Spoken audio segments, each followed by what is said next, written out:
The man known to history as King Edward VIII of the United Kingdom and Emperor of India was born on the 23rd of June 1894 at White Lodge, Richmond Park, in Surrey, England. His father was George, the eldest son of Edward, Prince of Wales, the son and heir of Queen Victoria of Britain. As Victoria was into her mid-70s by the time young Edward was born in 1894, it was clear that her son, the future Edward VII, Prince of Wales and Edward's grandfather, would soon succeed her. That would place the young Edward as second in line to the throne when it occurred, which it soon did when Victoria died in January 1901.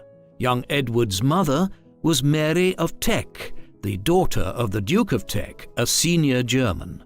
Between them, George and Mary had 6 children, 5 boys and 1 girl. Edward was the eldest, but nearly as consequential as the years went by was the next eldest child, a boy named Albert after his great-grandfather, Victoria's long-deceased husband, over whose death she had never fully recovered. Edward's full name was Edward Albert Christian George Andrew Patrick David, and during his youth he was always referred to within the family as David. Edward was raised from his very youngest years as a future king. He would no doubt not ascend to the throne for several decades, but accidental deaths and illnesses had created a situation where a person in line to the throne in the way Edward was could sometimes ascend at a very young age. His parents were aloof and somewhat gruff in their parenting methods, but it was not a wholly unhappy household, though Edward grew to become wary of his father's angry outbursts about relatively unimportant issues. He later stated in his memoirs that he felt unloved, and his childhood experiences seem to have inculcated in him a desire to avoid having children in later life, which he never would. More broadly, Edward became known for having an easy charm in his younger years, which allowed him to mix freely with members of different classes, though his intellect was hardly prodigious. In these younger years, he and his siblings were largely educated at home at York Cottage at Sandringham and at Frogmore near Windsor Castle. As he entered his teenage years, Prince Edward was sent to the Naval College at Osborne on the Isle of Wight. This was a virtually identical training to that which his father had undertaken in his younger years, and which indeed has remained a staple of royal princes ever since. Despite being an heir to the throne, Edward was not overly protected and experienced some bullying in his youth in the Navy. Otherwise, his upbringing was somewhat limited. He was not trained to develop his mind or become a significant scholar in the same way in which his forebears in the 17th or 18th centuries might have been. As a result, he grew up with an intellectually limited worldview. This limited intellectual development was all the more concerning when, in May 1910, with the death of his grandfather, his father became king, and so Edward became heir to the throne at the age of 15. According to tradition, he was soon given the title of Prince of Wales, and despite still being a teenager, was quickly drawn into public life. The occasional appearances at public events were interspersed throughout the early 1910s with studies at the University of Oxford, which his father had decided Edward should attend. However, Edward proved an indifferent student, and when turmoil struck Europe towards the end of his time there, he was glad of the distraction. In the summer of 1914, war descended across Europe. It had been brewing for decades as the rise of a united Germany in the 1870s had destabilized the balance of power in Central Europe and created a major rival to Britain. Other issues, such as rivalry for colonial possessions in Africa and fervent nationalist sentiment in the Balkans, where the Empire of Austria-Hungary and the Russian Empire were rivals to secure control over the collapsing Ottoman Empire, had compounded matters. In the end, it was a regional crisis here. In the summer of 1914, the assassination of the heir to the Austro-Hungarian Empire, Archduke Franz Ferdinand, by a Serb nationalist, which lit the match that ignited the war. In the final days of July and the first week of August, Britain, France and Russia went to war with Germany and the Austro-Hungarian Empire. The major front for the British for the duration of what soon became known as the First World War was in northern France, where the British and French were soon bogged down in attritional trench warfare with the Germans. As part of the effort by the royal family to show solidarity with the millions of British men who were now being conscripted into the military and sent to fight in France, Prince Edward and others were assigned to serve as officers in the army. Edward was commissioned into the Grenadier Guards in the last days of July 1914 and took to military service very well, finding that he enjoyed the camaraderie in ways which his studies had not fulfilled him. However, his wartime experience can hardly be said to have been authentic. Neither Edward nor any other senior members of the royal family or major noble lines could be placed in harm's way where they might be captured or killed. As such, for much of the next 4 years he was effectively chaperoned by his fellow soldiers in roles across northern France. Some of these were tokenistic, such as when he was sent as a sort of royal ambassador to meet with French generals, but when he appeared to inspect British army camps on the Western Front, it is understood to have genuinely improved morale on the front. Here was a prince and a member of the royal family actively showing up to do his own military service. Indeed, on 1 or 2 occasions, despite the extensive precautions taken, Edward did find himself in danger during the war, notably when his chauffeur was killed by exploding artillery and his car crashed in northern France. Moreover, his range of activities extended beyond France, with a visit to the Middle East in 1916 to meet and greet Britain's Australian and New Zealander allies. The war was significant in one other way, which would have a small implication for Edward and his family for decades to come. At the outset of the conflict, the royal family was known as the House of Saxe-Coburg and Gotha. This had been established in 1901 following the succession of King Edward VII, bringing the House of Hanover, which had ruled Britain for nearly 2 centuries, to an end. However, the House of Saxe-Coburg and Gotha name, which was assigned on account of the extensive links between the British royal family and many of the most senior royal lines within Germany, became problematic in the context of the First World War. It reminded far too many people that the royals had extensive amounts of German blood, and indeed, George V was the first cousin of the German Kaiser Wilhelm II.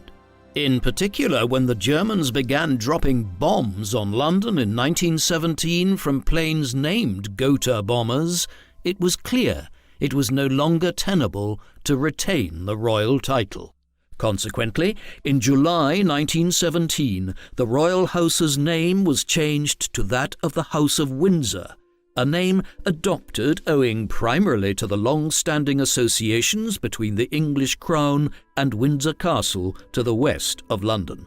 The war was eventually won in November 1918, and so this name change had little consequence thereafter in practical terms. But the new Windsor name would become associated intimately with Edward in due course. The end of the war opened up the issue of Edward marrying and fathering an heir to secure the line of succession. However, Edward's father, unlike most other previous monarchs, was open to allowing Edward to decide his marital affairs for himself, and the British public were more keen by the late 1910s and 1920s that some form of mutual affection should play a part in the selection of a future queen by the prince. Edward was not in any rush either.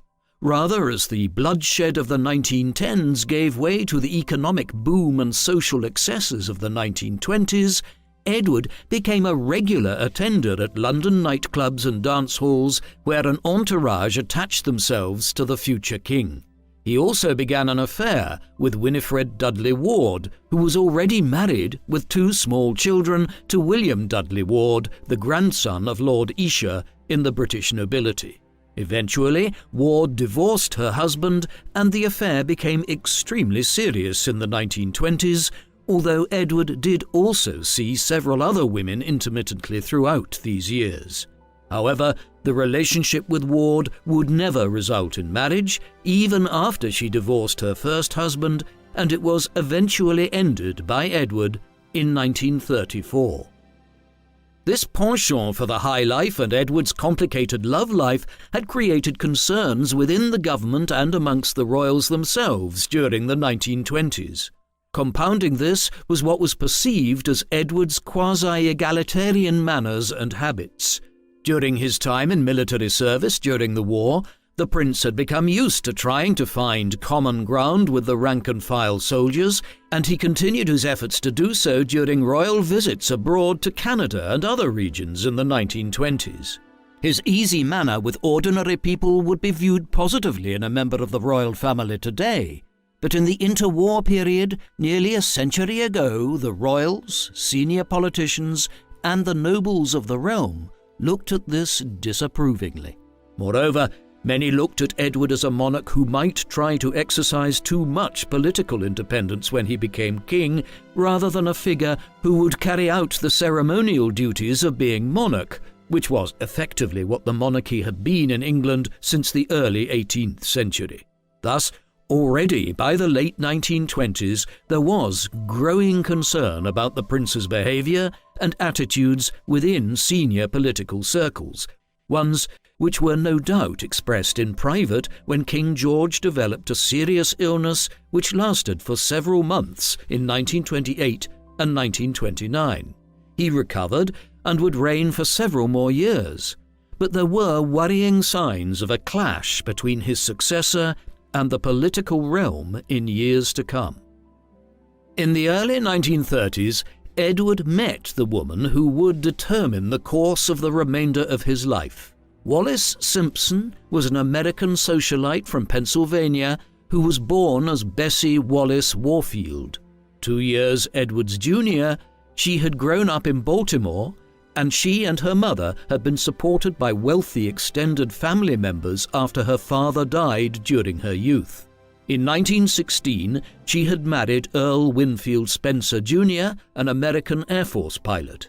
It was a fractious marriage, and while it lasted over a decade, long before they eventually divorced in 1927, the pair had spent extended periods of time apart. The following year, Wallis married Ernest Simpson, an American by birth who had developed extended business connections in Britain. As a result of his business dealings, the Simpsons were largely living in England by the early 1930s, where Wallis was moving in high society circles.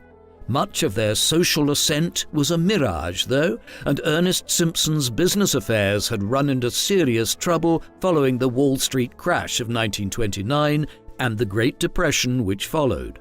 This undoubtedly placed some strain on his and Wallis's marriage in the early 1930s, around the time that she was first introduced to Prince Edward. 1934 was a pivotal year in the development of the relationship between the prince and Wallis Simpson. That year, he decided to end his sporadic affairs with Freda Dudley Ward and other mistresses such as Lady Furness. Curiously enough, his fascination with Mrs. Simpson seems to have derived from her being the more dominant individual within the relationship.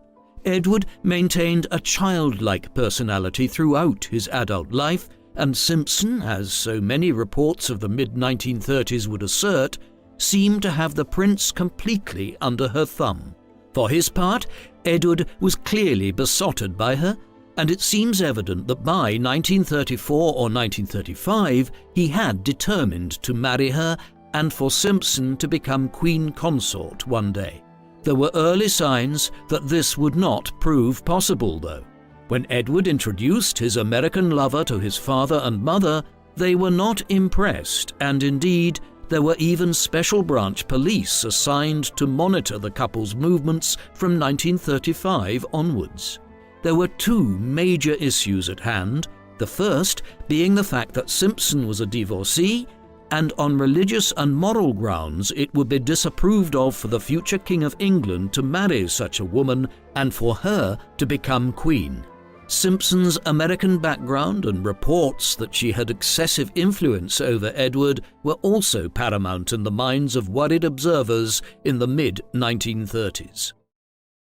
The question of who would become Queen Consort became a pressing one before too long. On the 20th of January 1936, at 70 years of age, King George V died, and Edward was proclaimed as King Edward VIII the following day. At first, there were positive signs.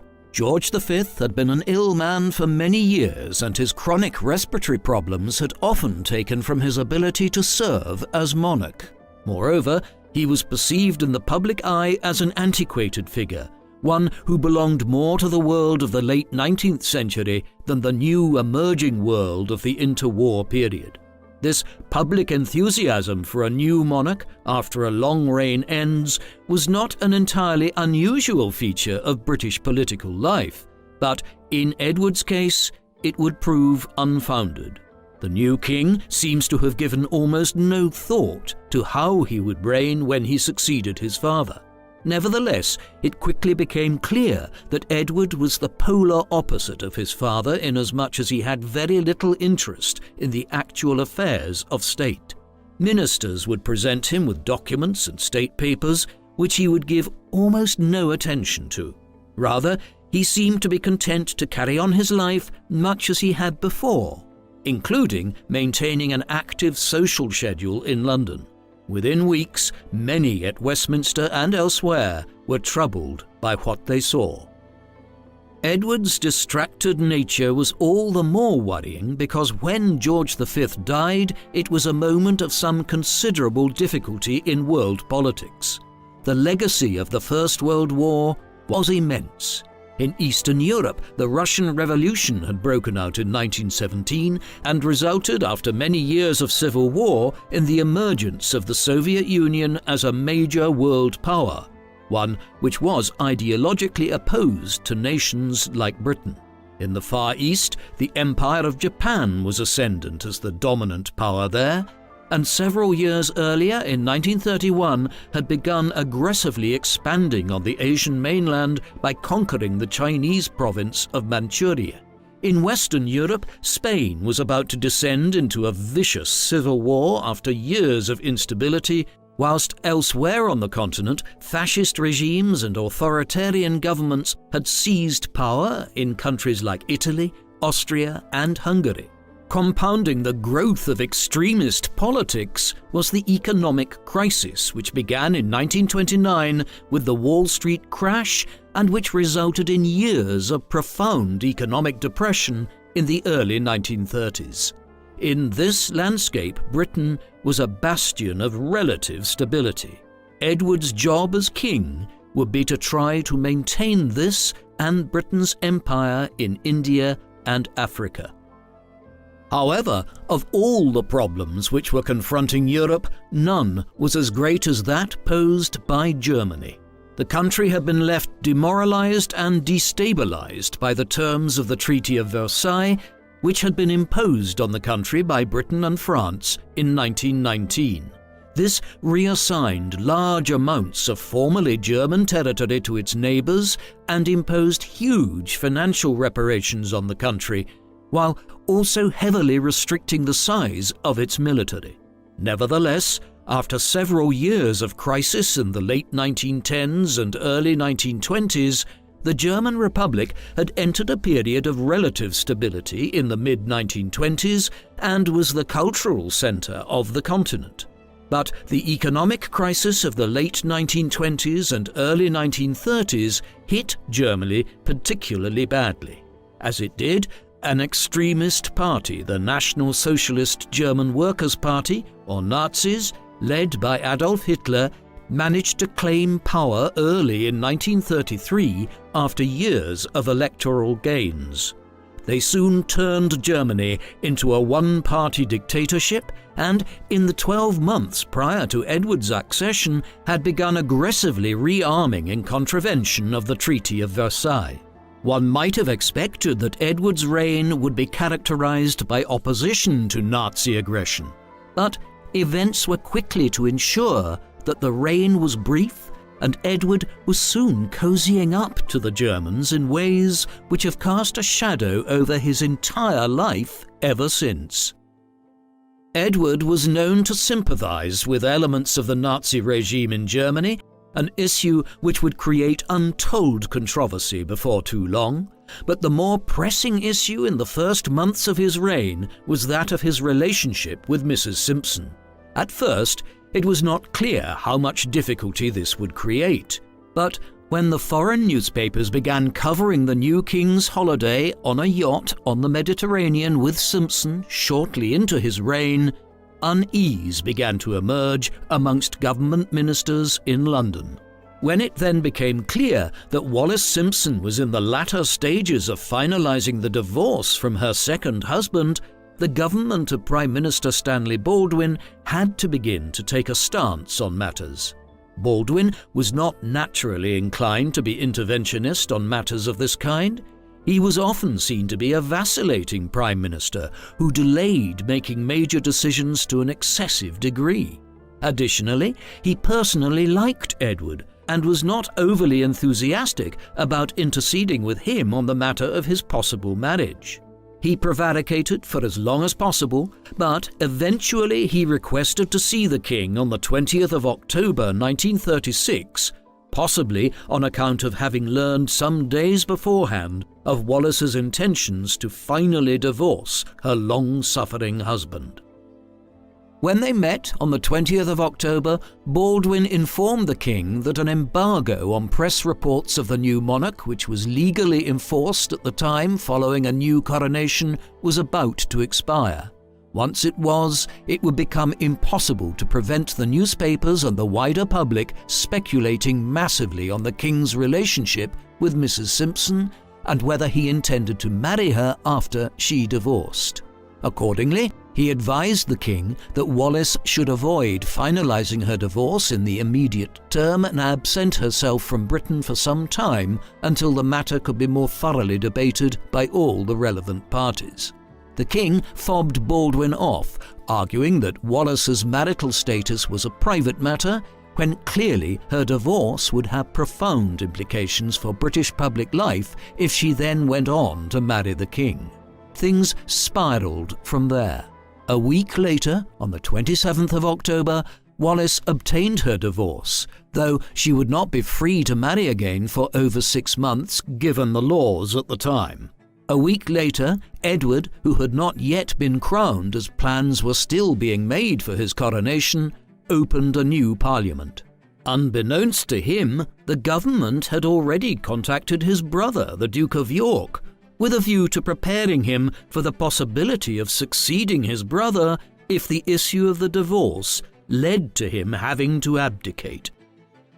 Baldwin met with the king again on the 16th of November.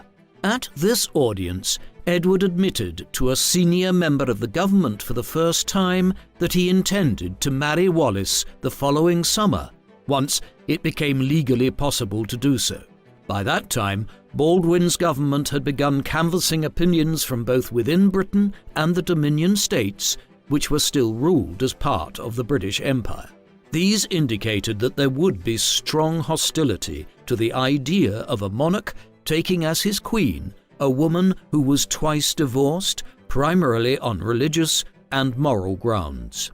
Baldwin was also aware that organisations such as the Church of England would be especially hostile within Britain itself. However, Baldwin was provided with a curious way out by Edward, who asserted that if the government was determined to prevent him from marrying Wallis, he would abdicate rather than spurn her. He had informed his immediate family members of the same by the end of the 18th of November.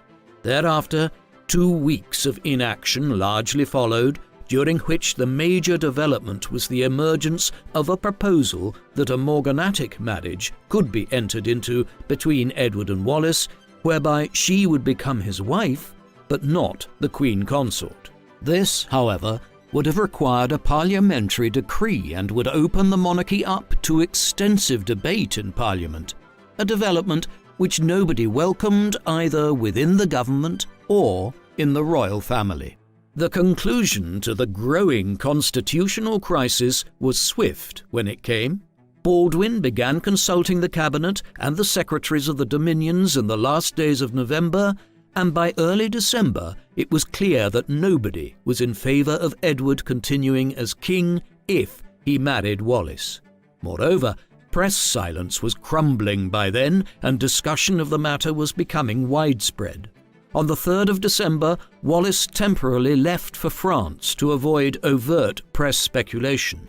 Yet this did little to allay Baldwin's government, who were now insisting that Edward needed to abdicate the throne if he was set on marrying Simpson. This is duly what Edward did a week later, signing the official instrument on the 10th of December, despite being encouraged by several individuals such as Winston Churchill to fight for his rights as king. King Edward VIII abdicated his position as monarch on the 11th of December 1936. At 327 days, it was the shortest reign of any English monarch since the late 15th century.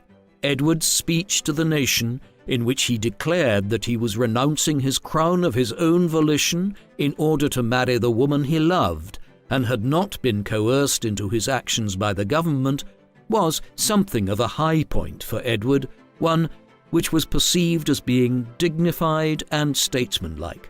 The years that followed would not see a repetition of such behaviour. There remained the final issue of what title the former king and his soon-to-be wife would bear. On the 13th of December 1936, the same day that Edward officially announced his abdication, his brother and successor proposed that Edward and Wallis would henceforth carry the titles of Duke and Duchess of Windsor, the royal family name which had been adopted back in 1917. In tandem, the Duke and Duchess were given extensive financial privileges and a lavish salary and estates. However, the royal family now began a process of cutting off the former king and his new wife. As late as the 1940s, other members of the family and the king himself continued to refer to Wallis coldly as simply Mrs. Simpson.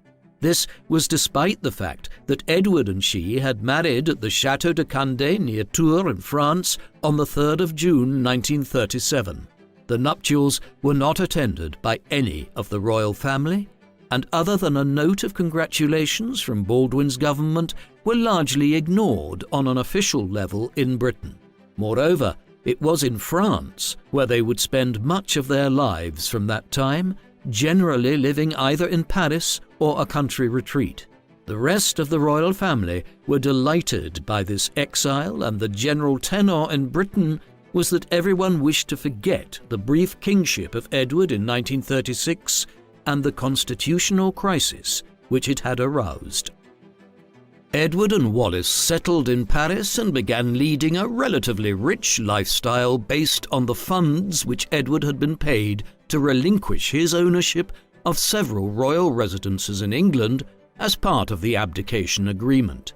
During this time, he rang his brother, the new king, every few days, often imploring George VI that his wife should be allowed to have the title Her Royal Highness, in recognition of her position as the wife of a former king of Britain. However, this was refused. The concern in London being that Wallis would continue to use such a title at some future date, even if she divorced Edward. Meanwhile, the newlyweds continued to enjoy Paris life, but they appeared to have harboured the view at this stage that this was a temporary exile.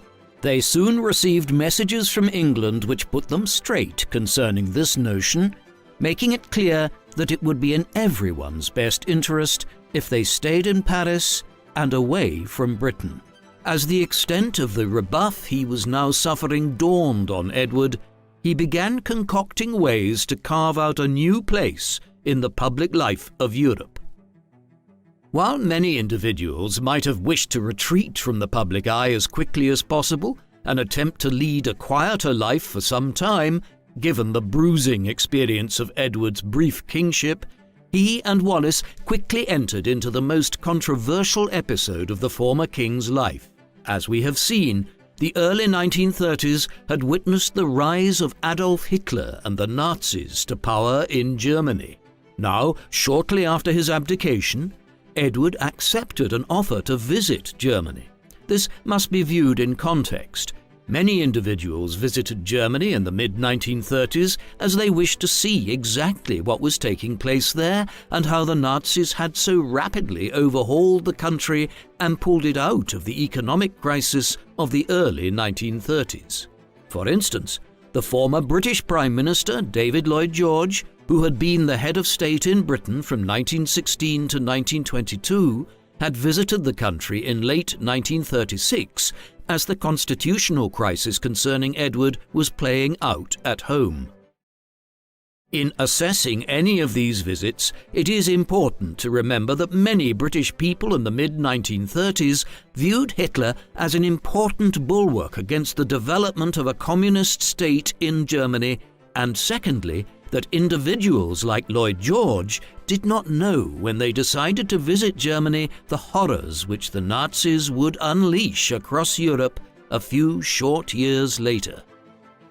The offer to visit Germany was extended to Edward in the late summer of 1937 from Dr. Robert Ley, the head of the German Labour Front, an organization which had been set up by the Nazis in Germany to replace the trade unions and stymie any socialist agitation in the country. The offer was extended from this body as figures like Edward and Lloyd George the year beforehand were being invited to the country principally to view how Germany had overcome its economic woes and was running its factories through bodies like the Labour Front. Edward accepted, seemingly based on a desire to rejuvenate his profile in the aftermath of his kingship. A tour of the United States was also planned, and he seems to have developed the idea that he could act as an individual who might foster new ideas about how to avoid political conflicts across the Western world like those which had engulfed Spain and cast it into civil war. Essentially, Edward wanted to visit Germany to see how the further spread of communism and radical socialism could be avoided.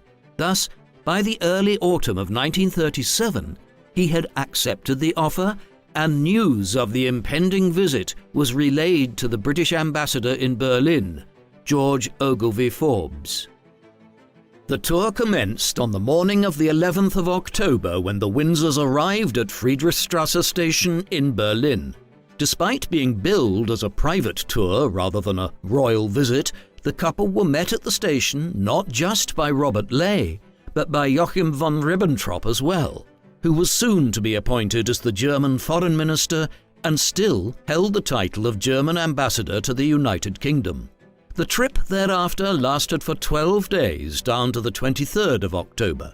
Much of it consisted, as Lloyd George's had the previous year, of visits to German factories and various government installations. These went from the mundane, such as a tour of a light bulb factory, to the sinister, notably a trip to a newly built concentration camp which the Windsors were admittedly deceived as to its true purpose. Other visits included ones to Hitler Youth Academies and factories belonging to major German companies like Krupp's. The dominant theme throughout was to present an image of efficient German industry with well-run factories, a nation that had returned to work after the economic difficulties of the early 1930s, and happy and enthusiastic workers. There were also considerable efforts made to highlight Britain's cultural closeness to Germany, with the two nations' national anthems being played whenever Edward and Wallis arrived at a factory or academy. The goal throughout was to impress on the couple that Germany was a model for how to prevent the spread of radical socialism on the continent, and that the Nazis were natural allies of the British. Throughout their visit, the Windsors met with several of the most senior members of the Nazi regime. For instance, on their first evening in Berlin, the couple were brought to dinner at Horsch's, a popular haunt of the Nazi senior leadership in the capital, by von Ribbentrop, along with the German architect and later Minister of Armaments, Albert Speer, and the Minister of Propaganda, Joseph Goebbels, and his wife, Magda. More controversially, Edward and Wallis met Hermann Göring, the head of the newly formed German Air Force and Hitler's second-in-command, at his hunting estate outside Berlin on the 14th of October. This included a meeting in Göring's study where the Nazi minister had a map of Central Europe on the wall, one which depicted Austria as forming part of a Nazi-controlled Greater Germany. Despite the implication that Germany intended to take over an independent neighbour before long, Edward did not raise any objections. When this was combined with news of the Duke and Duchess visiting armaments factories where German tanks, armoured vehicles and submarines were clearly being constructed, and Edward's offering of the Nazi salute to many officials during the trip, it is not difficult to see how concerns arose surrounding it and endured thereafter. If the impression conveyed to contemporaries and to posterity by the Windsors' near 2-week stay in Germany were not bad enough, it culminated with a personal meeting between Hitler and Edward on the 22nd of October. This occurred at the Berghof, the Nazi leader's alpine retreat on the southern border between Germany and Austria. There are varying accounts of the meeting and the subsequent conversation after Wallis joined them later on. For instance, some suggest it was a rather insignificant meeting with social niceties expressed, some vague feelings of amity between the German and British nations swapped, and compliments exchanged, followed by tea. Others, though, have claimed that Edward indicated his active support for Germany's increasingly aggressive foreign policy and Hitler's desire to acquire lands in Austria, Czechoslovakia, and Poland. There certainly is no suggestion that the former king attempted to discourage German expansionism. Finally, when the meeting had concluded, the former king and the German chancellor departed by giving each other the Nazi salute. Unsurprisingly, the issue of what may or may not have been discussed in Germany during the Windsors' visit, especially during Edward's meetings with Hitler, Göring and others, have aroused considerable controversy.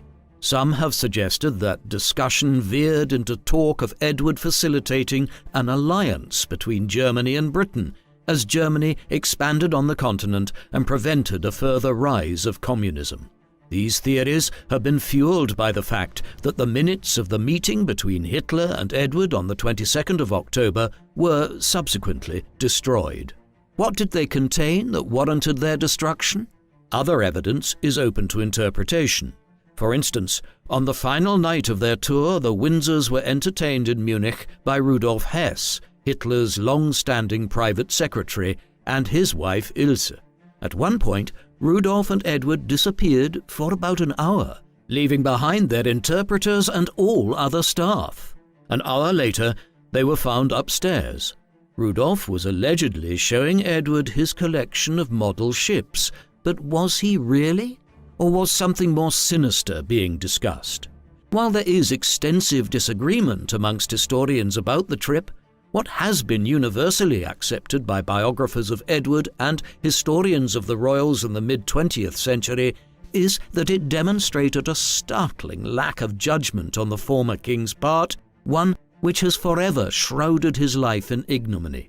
And it didn't just end when the Windsors departed from Germany on the 23rd of October 1937.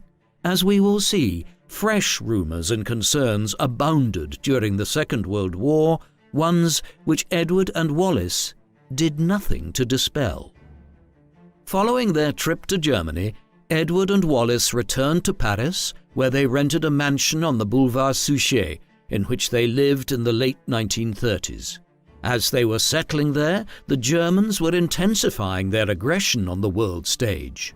Already, during their visit to Germany in 1937, Hitler had been applying ever greater pressure on Austria to force it into a political union with Berlin. The Anschluss, creating a Greater Germany was finally achieved in March 1938 in violation of the Versailles Treaty. Within weeks, Hitler was pressing the case for the annexation of the Sudetenland, a part of western Czechoslovakia with a largely ethnic German population. At a conference in Munich in September 1938, Britain and France caved in to Hitler's demands, but insisted that any further Nazi attempts at expansion at the expense of Germany's neighbours would result in war. Hitler called that bluff in the spring of 1939 when he annexed the rest of Czechoslovakia and the city of Memel in the Baltic States region. However, when German tanks rolled over the border into Poland at the very beginning of September 1939, appeasement could no longer be allowed. Britain and France declared war 2 days later as the Second World War commenced. For the former king and his wife in France, they, like everyone else in the country, must have assumed a German invasion would come soon. However, as the autumn turned into winter and then 1940 dawned with Poland long conquered by the Germans and no westward campaign having occurred, many began to talk of a phony war. The spring robbed Europe of such hopes. In April 1940, the Nazis invaded Denmark and tactically occupied the key cities and towns of Norway. Just weeks later, an invasion of the Low Countries and France was initiated. This action aroused fresh concerns about Edward, who was accused by some British diplomats of having leaked information to Berlin which had facilitated the German assault on Belgium. The accusation was especially damning when the British expeditionary force to France became trapped at the town of Dunkirk in late May as a result of the unexpected success of the German two-pronged assault of Belgium and northeast France. Only a daring amphibious rescue operation prevented hundreds of thousands of British troops from either being obliterated or captured.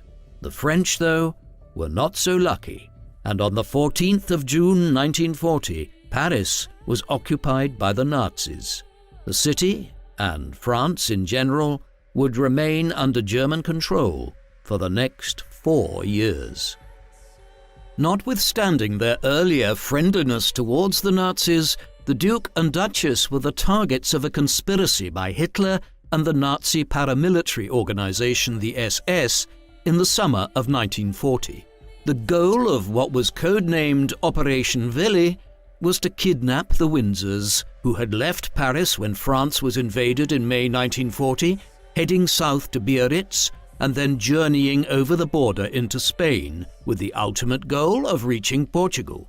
Operation Willy was conceived while they were travelling through Spain, which, under the fascist dictatorship of General Francisco Franco, was friendly towards Hitler's government.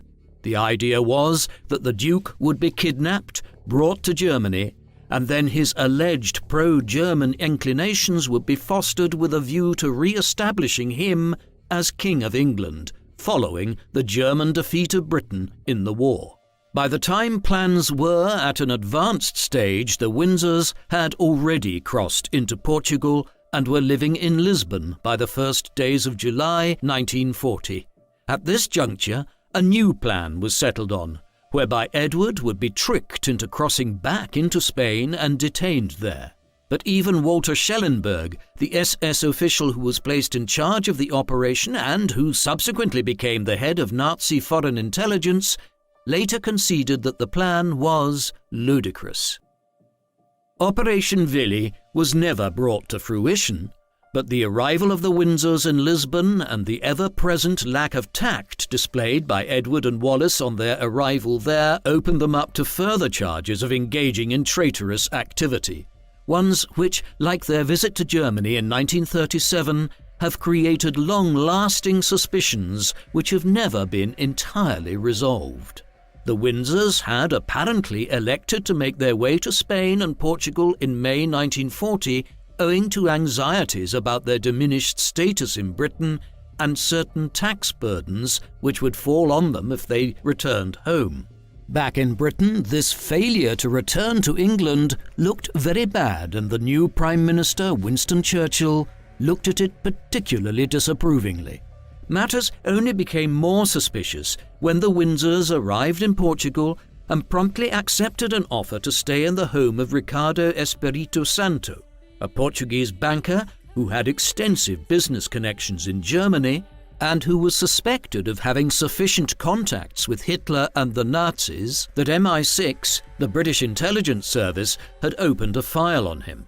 Perhaps Edward and Wallis were unaware of this, but it seems unlikely, and in accepting the offer to stay with Santo, the former king was either involved in talks with Santo or else was acting in an incredibly irresponsible manner, one which almost guaranteed that his loyalty would be questioned.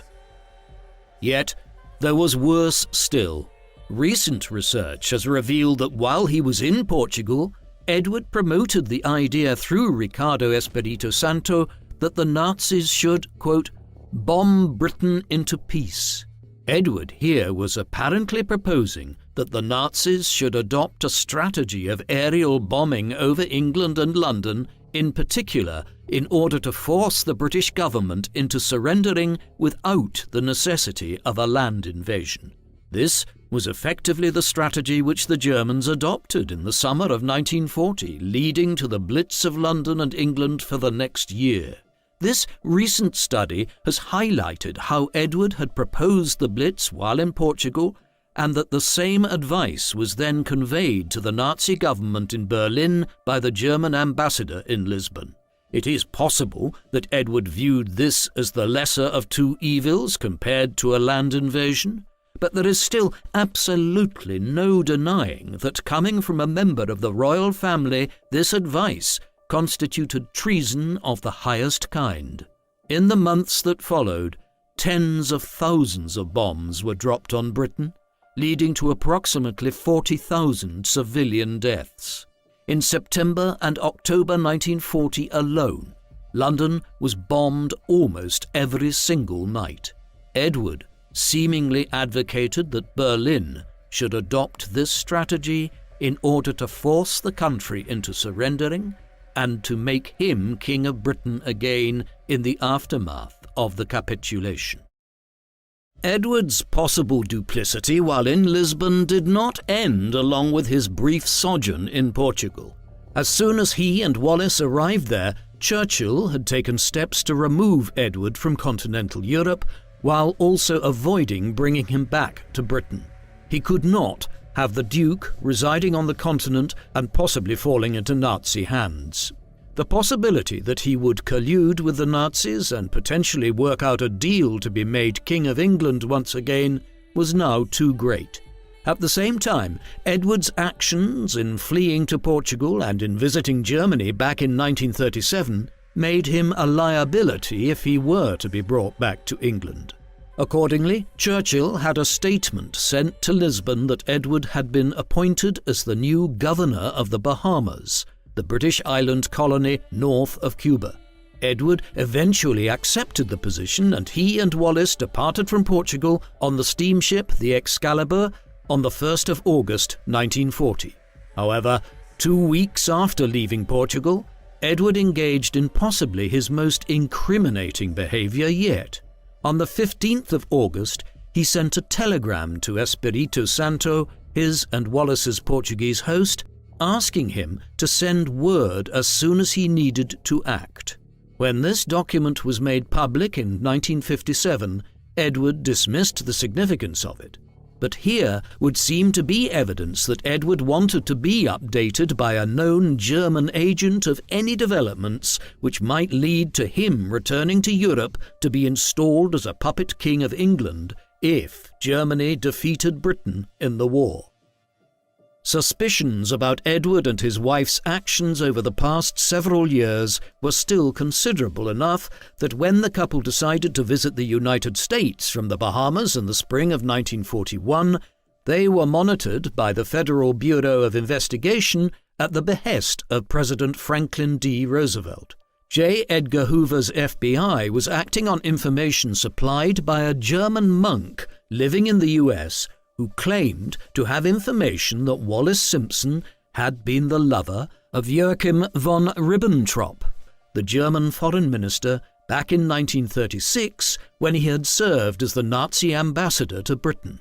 Suspicions were also aroused by a different English informant who claimed that Edward had made an arrangement with Hermann Göring that if the war ended in German victory, Göring would then attempt to overthrow Hitler and subsequently install Edward as King of England. How much of any of this was based on solid information, and how much was just the wild imaginings of FBI informants is very difficult to know, but it is indicative of the concern which attached itself to Edward and Wallis during the war years that they were shadowed by FBI agents during this first visit to Florida from the Bahamas in 1941, and again on several further occasions after the US entered the war in December 1941. We may never be able to disentangle fact from fiction when it comes to Edward's dealings with the Nazis, but we can be sure of one thing. Any plot which he might have been engaged in did not materialize. Instead, Edward and Wallis spent the period from the autumn of 1940 through to the end of the war in 1945 largely ensconced in the Bahamas, a region which Edward dismissively referred to as a third-rate colony. He was contemptuous of the natives, whom he viewed as racially inferior to their colonial overlords, and as a consequence might have been the worst individual imaginable to have been charged with quietening serious riots over low wages across the islands, which occurred in the summer of 1942. However, Edward handled these diplomatically and, as governor of the island, introduced a policy of poor relief and public works to try to both develop the islands and assuage ill will against Crown rule. Nevertheless, he and Wallis were eager to leave what they considered to be a colonial backwater to which they had been banished, and in mid-March 1945, months before the war ended, the former king resigned his commission as governor of the island archipelago. While Edward and Wallis spent their time in the Bahamas and being trailed in the US by FBI agents, the war effort began to turn against the Germans. Hitler had decided to suspend efforts to conquer Britain late in 1940 and instead turned his attention towards the Soviet Union. A massive invasion, the largest in the history of warfare, was initiated in the summer of 1941. That winter, the German Third Reich reached its greatest extent as German troops reached Moscow and Leningrad. But they failed to take the cities, and by 1942, Russian resistance had turned the war into stalemate on the Eastern Front. Thereafter, Germany's position collapsed gradually as resources ran out. The US entry into the war late in 1941 began to have an impact, and the infinitely superior manpower of the Soviet Union became the deciding factor on the Eastern Front. By the summer of 1943, the Russians were pushing the Germans back towards Poland and Ukraine, and the Western Allies successfully opened a new front in southern Italy. By the time the Western Front was opened in the summer of 1944 by the Western Allies in France, it was really a matter of who would reach Berlin first, the Soviets from the east or the British and Americans from the west. In the end, it was the Russians, with the Western Allies occupying western and southern Germany. The war came to an end in early May 1945, days after Hitler killed himself in Berlin. In the immediate aftermath of the war, despite the many unanswered questions which still hung over Edward's conduct both in the years leading up to the war and during it, he was not overtly criticised within the British press. Nevertheless, there was a clear desire for both he and Wallis to resume the arrangement which had been in place in the late 1930s. They would return to France and live there, rather than in Britain, where their presence could be problematic. However, even when they had settled again in Paris as Europe was being rebuilt, another issue arose which allowed Edward to begin scheming once again. His brother, King George VI, was suffering ill health at a relatively young age owing to his chronic smoking. The possibility of his having to step aside or dying was already acute by the mid-1940s. From afar, Edward engaged in a correspondence with individuals in England in which he suggested that he could return to Britain and potentially serve as regent for his young niece, Princess Elizabeth, whom he claimed would otherwise fall under the influence of her Mountbatten in-laws. The scheme never came to anything, and George would, in any event, live on until 1952, by which time Elizabeth was well into her mid-20s. But it is indicative of the ceaselessly ambitious conniving of Edward that even after the ignominy which followed him in the aftermath of the war had developed, he continued to assess ways of re-entering British public life. Notably, he did not attend Elizabeth's coronation, but watched it on television from Paris. It was, though, to be the last of his forays in this regard. When Elizabeth did succeed and began a long and prosperous reign in 1952, her uncle and his wife resigned themselves to life in Paris. There they became a sort of curious celebrity couple, the former King of Britain and his American wife, who had done so much to unsettle Britain's politics before the war. They hobnobbed with British expats in the city and engaged in France's post-war café society. Meanwhile, Edward supplemented the extensive income they had and financial perks which persisted from the arrangement reached with the British government in the late 1930s by engaging in illegal currency trading. He also took up his pen to author A King's Story, a memoir which was published in 1951 and set out his opposition to the species of liberal politics which were dominating the post-war world in Western Europe and North America. It was also the first book by a former, or indeed sitting, King of England to have been published since 1688. Furthermore, as the early 1950s turned into the mid to late 1950s, they began to visit the United States more frequently, socializing with politicians and celebrities, and even visiting the White House during the presidency of Dwight Eisenhower. As such, they became a celebrity couple of sorts, albeit a curious one, but one which seemed to pose no further danger to the stability of public life back home in Britain. Wallis and Edward's relationship remained something of a mystery to many who commentated on it in the post-war period. Several who had spent time with them during the 1950s noted that they seemed very distant from one another, rarely addressing things to the other directly. It was a strange dynamic for a couple whose relationship had apparently been so intense 20 years earlier that Edward was willing to give up the crown for her. For a while in the mid-1960s, they returned to Britain and spent a considerable amount of time there attending various royal events, which occurred from 1965 onwards, notably the funeral of Princess Marina of Kent, who was Edward's sister-in-law through her marriage to his brother, who somewhat confusingly was also known as George, the same name as his brother the King, who had adopted George as his regnal name, but had been christened Albert. Edward, like Marina, was not far away from the grave himself. By now, in his early 70s, he was facing a mounting number of health problems, most related to his chronic smoking. In between attending events in Britain in the mid-1960s, he regularly flew to America to attend doctors there and had a number of different surgical procedures carried out, notably to relieve his coronary problems. Eventually, the prince's lifetime smoking habit caught up with him. In the early 1970s, throat cancer was diagnosed. It was inoperable and terminal. By this time, he and Wallis had re-ensconced themselves in Paris, but though the former king did not have long left to live, he was able to receive a visit from his niece, Queen Elizabeth II, who fortuitously was on a state visit to France right around that time.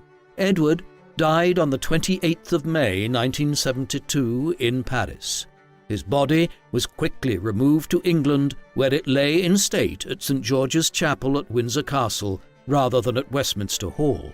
Somewhat surprisingly, a large percentage of the British public filed by in the days that followed to pay their last respects to the king who had briefly ruled 3.5 decades earlier.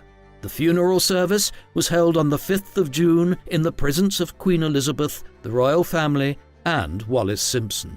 Thereafter, he was buried at the Royal Mausoleum at Frogmore. This was perhaps surprising, as there had been considerable speculation over the years as to where in Britain, if at all, Edward would be buried. In death, as in life, the former king was a subject of political intrigue. Edward's widow did not have a good life after his passing. Wallis continued to live in France and was financially supported by her late husband's estate and an allowance from Queen Elizabeth. But her health was declining, and by the late 1970s, she was developing advanced dementia. She was also increasingly frail and prone to falling over, resulting in her breaking her hip twice, while from 1980 onwards she lost the ability to speak. Thus, her later years were spent largely housebound and with her mental faculties sharply deteriorating. To compound matters, she was being taken advantage of by her French lawyer, Suzanne Blum, who assumed power of attorney for the increasingly incapacitated Wallis. Blum used her position to exploit Simpson financially. Eventually, Wallis died in Paris on the 24th of April 1986 at 89 years of age. Her funeral was held a few days later at St. George's Chapel at Windsor Castle. Her marriage to Edward, which had faced so many difficulties and aroused many different controversies, had survived the distance despite these adversities, and she was interred next to him near Windsor Castle. King Edward VIII was one of the most controversial figures in modern British public life. In 1936, he ascended to the throne of Britain and as Emperor of India when he was still a bachelor in his early 40s. However, while unmarried and without an heir, he was still an individual who had a varied love life. And that was the problem. Not only was the new king known for his extensive social life as Prince of Wales in the 1920s and 1930s, but he was also a figure of widespread gossip on account of his numerous dalliances with married women. One of these was problematic from the start of his brief reign. By 1934, Edward had become besotted with Wallis Simpson, an American who had already divorced once and who would need to do so again in order to marry Edward. When it became clear that that is exactly what the pair intended, it became a matter of national controversy. It has been widely debated ever since whether the issue of Simpson being a multiple divorcee was the real reason for Edward being forced to abdicate at the end of 1936, or if he was simply unpopular within political and social circles, and Simpson was used as a means to force him out in favour of the much more respectable George VI. Whatever the reason, the end product was the same. Edward abdicated, making him the shortest reigning monarch in nearly 5 centuries. Had matters rested there, we might look on Edward today as a sympathetic character, one who had the crown stolen from him owing to antiquated views on religion and marital morality which pertained in the 1930s. But what followed tarnished his reputation irreparably.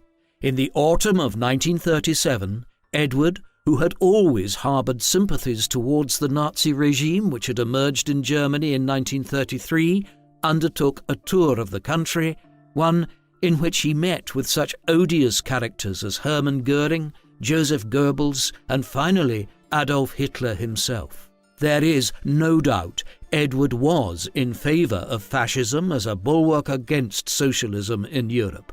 What conspiracies might have been plotted in 1937 is unclear, but we do know that in 1940, when the Nazis quickly conquered France, Edward and Wallis's adopted home, the couple were involved with Nazi agents across Western Europe in the months that followed. Was Edward plotting to return as King of Britain in a Nazi-dominated Europe? We cannot be sure, but what is perfectly clear is that in acting in the way in which he did, and opening himself up to the aspersions which he did, Edward forever tarnished himself as the possible traitor king. What do you think of King Edward VIII?